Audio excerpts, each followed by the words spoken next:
La coulée s'est arrêtée aux portes de Goma, la capitale. Mais elle a englouti plusieurs villages sur son passage, dévasté de nombreuses maisons et laissé derrière elle un paysage noir et une odeur de soufre. Il y a des parcelles, il y a les gens, il y a la population qui ont perdu les biens, il y a d'autres peut-être. Il y a aussi des pertes, des morts, on ne sait pas. Le Nyiragongo s'est réveillé hier en fin de journée. Le ciel devient rouge, des flammes géantes embrasent la montagne. Très vite, une coulée incandescente de 400 mètres de large glisse vers la ville et ravage les premiers bâtiments. Les gens sont encore dans leurs maisons. Sous le regard pétrifié des habitants.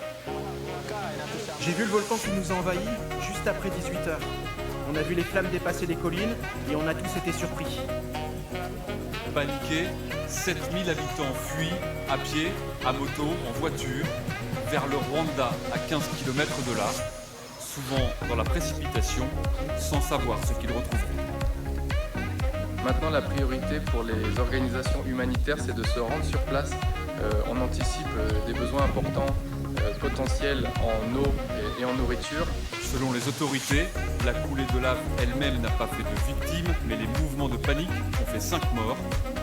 La dernière éruption du Nyiragongo en 2002 avait fait 100 victimes.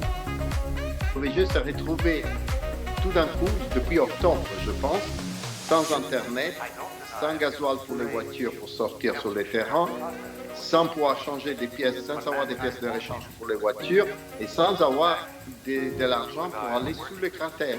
Et les Américains ont décidé de payer l'Internet, ce qui est arrivé il y a un mois et demi, 2 mois.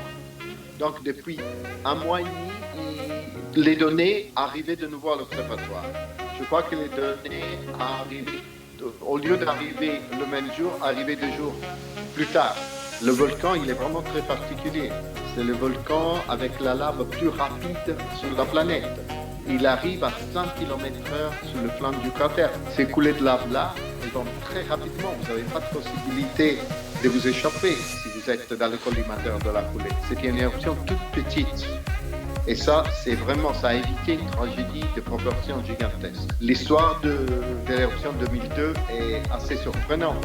Après l'éruption, on a vécu une semaine de sismicité très forte. Nous, on craignait qu'il se préparait une nouvelle éruption. Mais ce n'était pas l'éruption, c'était le rythme qui bougeait.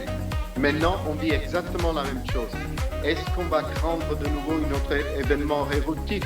Oui, on peut le faire, mais moi je pense d'abord qu'il soit le rythme qui est en train de se rééquilibrer, comme on l'a dit tout à l'heure, mais en même temps, il faut faire très attention.